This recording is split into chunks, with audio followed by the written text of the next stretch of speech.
had to find out you were doing this.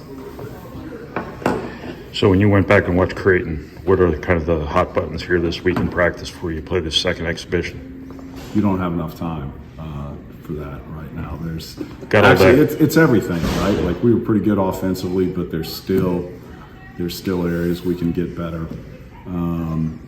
But I would say most of the emphasis was on our defense, just all the breakdowns. And they're such a unique system. They play with such pace. And I think one thing I remember working for Mac, he always said, like, you can't prepare for that. Like, you just don't realize how fast they're playing.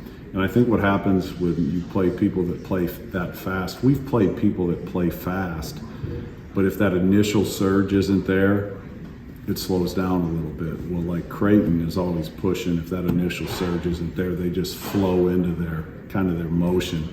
And our guys, that was really difficult for our guys to deal with. But a terrific game for Creighton and for us, because there's a lot to learn.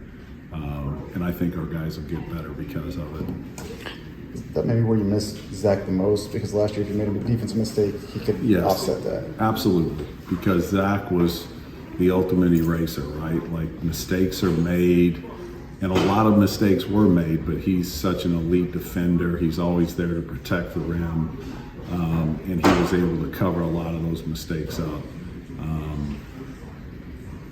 Can we get to that point? We certainly hope so, but you have to go through that. You got to realize, for those freshmen that played, they'd never been in that environment. Will Berg, a guy, he's just never been in that type of environment where he's expected to play. So I think everyone across the board, like even Braden Smith, Trey Kaufman, and Fletcher Lawyer, they did good things, but there's still areas they have to get better at. Who are your talkers on defense right now after Mason and Zach?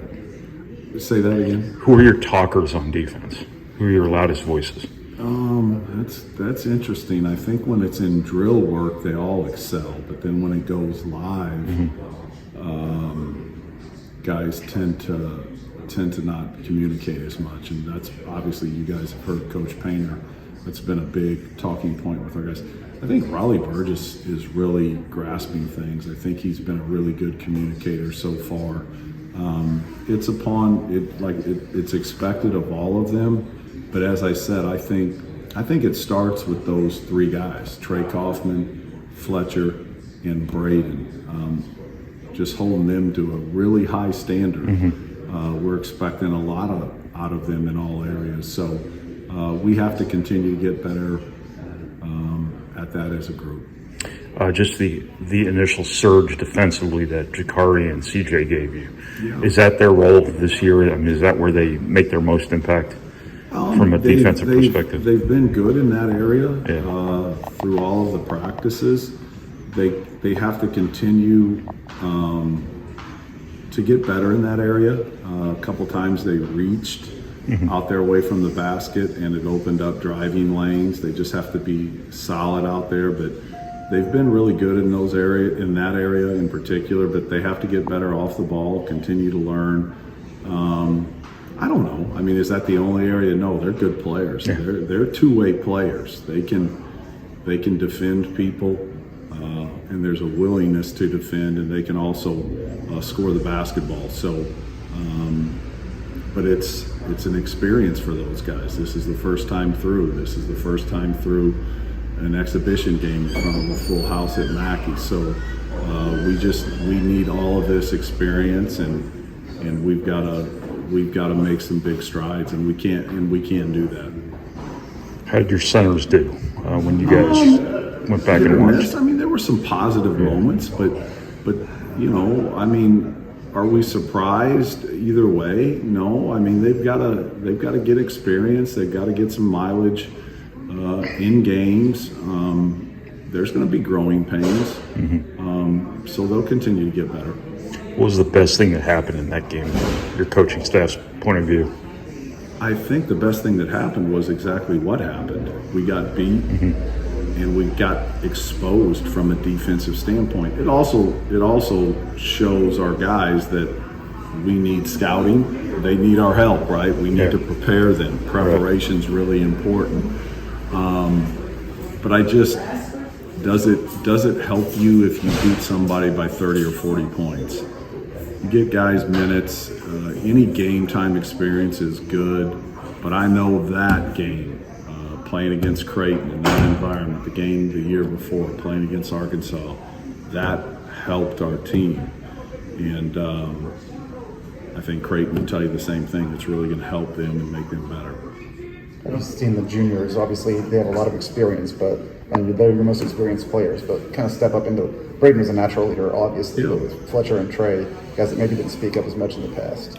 Yeah, I think Fletch does a pretty good job of being vocal, and he continues. He's got that type of personality, and that's something that we need. I think more than anything, just with those three guys, it's all areas. It's on and off the floor. On the floor in particular, they're in different roles now too, right? There's more expected of them, and they've got to do their job and do it at a high level, and they've got to lead.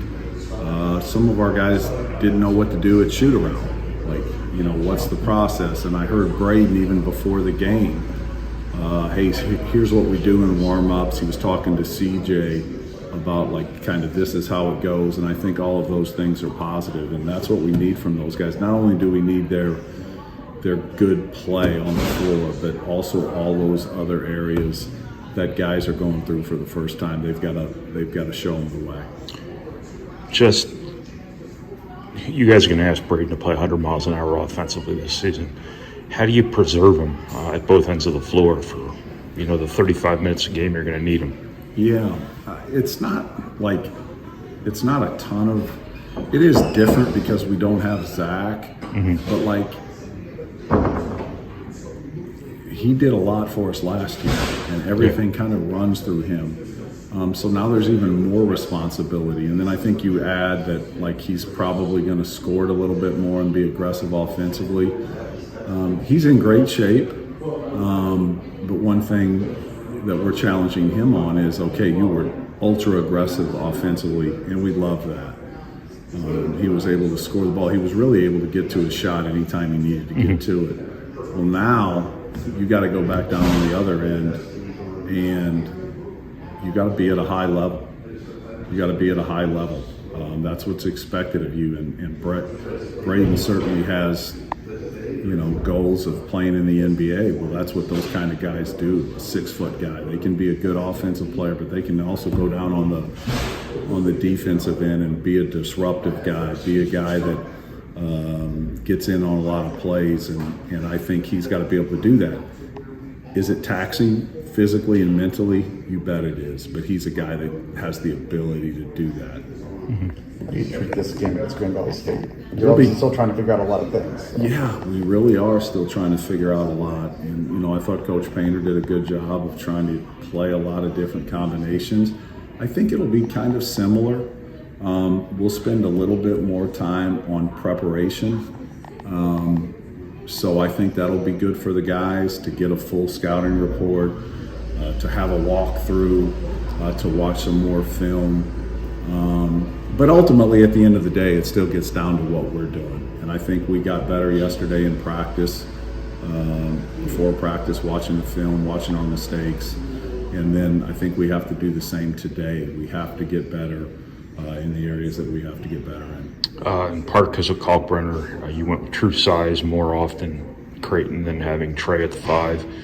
Do you guys want a longer look at Trey at the 5 in a game like this? Yeah, I think I don't know what Coach will do, but I think that's always a possibility. And, we do have a lot of different ways we can play. I think what we're trying to find out right now is which way is the best way for us to be the most efficient team from an offensive standpoint, from a defensive standpoint. But yeah, I think that could be a good look for us, Brian, with him being at the 5 at times and playing small. What can CJ provide for you guys offensively this year? Well, he's a shot maker. I don't know that he's a true point, But he's just a good guard that can go make plays. He can get to his spots. And he can jump up and shoot it from 3 or mid-range, and he can hit difficult shots. So we think that he can provide some scoring boost to another guy that can go make a shot. I think the thing he's working on is becoming a better facilitator and trying to incorporate others. But we've been very pleased with him.